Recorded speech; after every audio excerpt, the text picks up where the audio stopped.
Sekarang kita akan melakukan beberapa perhitungan untuk limit dengan dua peubah ini. Kita mulai dengan kasus yang sederhana. Yang pertama adalah kasus polinom. Apa yang dimaksud dengan polinom dua peubah? Polinom dua peubah PXY di sini, ini adalah jumlah dari X berpangkat kalikan Y berpangkat dikalikan dengan koefisien. Yang kedua adalah fungsi rasional. Fungsi rasional adalah rasio dari dua polinom. P dan Q adalah polinom, tentunya Q-nya tidak 0. Dan kita punya teorema A di sini. Teorema ini mengatakan kalau F itu polinom dua peubah, maka menghitung limit ini untuk X menuju titik A dan B itu adalah nilai F AB. Kemudian untuk fungsi rasional, F ini adalah P per Q, PQ-nya adalah polinom, maka limitnya untuk X menuju AB itu adalah P AB dibagi Q AB, ini rasio. Oke. Tentunya dengan syarat bahwa Q AB tidak 0. Jadi ini adalah dua kasus yang sederhana di mana menghitung limit ini ekuivalen dengan mensubstitusikan nilai yang dituju di sini. Kalau limit P itu L dan limit Q 0 di sini, maka limit ini fungsi rasional ini tidak ada. Tidak ada dalam arti ini besar. Kita ingat. Oke, sebagai contoh ini yang pertama adalah limit. Perhatikan bahwa fungsinya di sini x kuadrat y tambah 3y adalah polinom.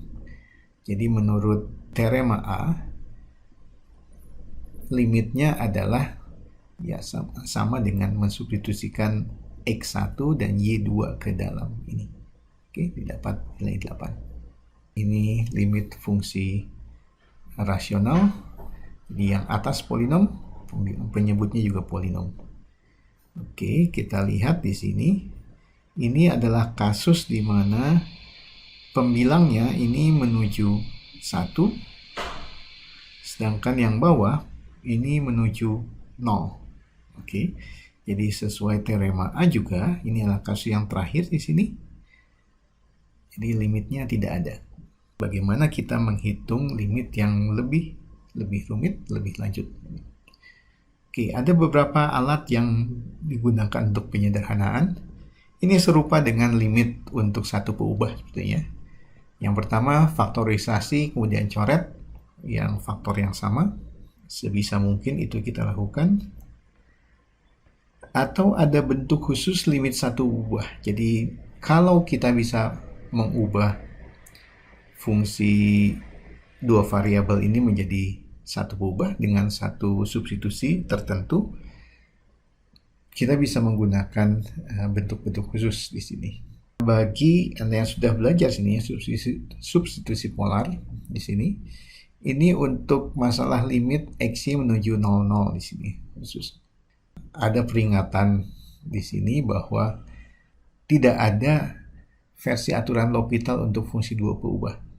Ya, jadi di limit satu peubah kita kenal bentuk tak tentu 0 per 0 atau tahingga per tahingga, di mana kita bisa menggunakan aturan L'Hopital. Jadi untuk dua peubah atau lebih kita tidak punya aturan seperti itu. Oke, contoh pertama kita hitung seperti ini. Kita lihat bentuknya di sini. Yang atas ini menuju 0, yang bawah juga menuju 0. Apa yang bisa kita lakukan? Ternyata pembilangnya masih bisa difaktorkan. Dan faktornya kebetulan sama dengan yang di penyebut, sehingga kita bisa melakukan penyederhanaan, sehingga yang tersisa adalah ini. Dan ini adalah limit dari polinom dua peubah yang menghasilkan ya, langsung disubstitusikan menurut teorema A. Jadi kita dapatkan 0. Kalau ingat substitusi polar, apa yang dilakukan? Dengan substitusi polar kita melakukan seperti ini. X digantikan oleh R cosinus theta dan Y dengan R sinus theta. Jadi X adalah komponen cosinus dari R, Y adalah komponen sinus maka yang kita ingat kita punya adalah X kuadrat tambah Y kuadrat, ini adalah R kuadrat. Dan kemudian kalau XY-nya menuju 0, 0, ini vektor-vektor 0 ini. Ini berlaku hanya jika R-nya menuju 0. Nah, kalau kita coba lakukan itu, misalnya ke soal yang ini. Ini sin X kuadrat tambah Y kuadrat dibagi dengan 2X kuadrat tambah Y kuadrat ini. Kalau kita lakukan substitusi polar, jadi X kuadrat tambah Y kuadrat akan menghasilkan R kuadrat di sini. Kemudian ini adalah 2R kuadrat. Oke. Dan kita ingat ini adalah bentuk khusus dari limit trigonometri satu keubah. Atau sekarang ini sudah jadi satu keubah. Ini Anda bisa menggunakan L'Hopital di sini. Ini bentuk tak tentu 0 per 0. Ini limitnya setengah. Untuk menunjukkan limit tidak ada, justru ini lebih sederhana dalam satu pengertian bahwa untuk menunjukkan limit tidak ada, cukup ditunjukkan ada dua pendekatan yang memberikan hasil yang berbeda.